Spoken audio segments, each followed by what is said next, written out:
Every action you take in this game comes with a cost. Each time you burst, sustain jump, redirect vertically for too long, or attack with the various weapons, you'll notice your stress gauge will start to fill up. You can keep track of your stress here and here. Once your stress hits the maximum, you'll lose your ability to do any gas-consuming action, leaving you in a very vulnerable state. It's important to remember, the spears in APG have very limited bursting compared to the swords. However, there are two things that all classes have in common. Sustaining your burst will eat up much more stress than a quick double tap, and bursting upwards will always cause more stress than bursting downwards.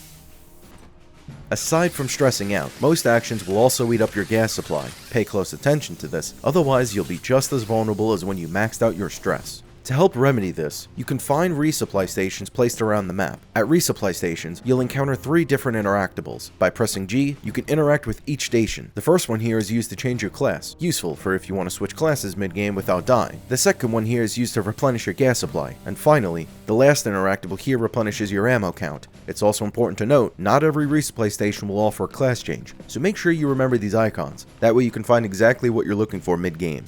Finally, each player is equipped with 2 types of flares, which, depending on the game settings, will start on cooldown. You can see if a flare is on cooldown by looking at the flare icon in the bottom right. Once it recharges, you can press C to fire a smoke flare. When fired, it will detect any players near its path, even if they're behind a wall.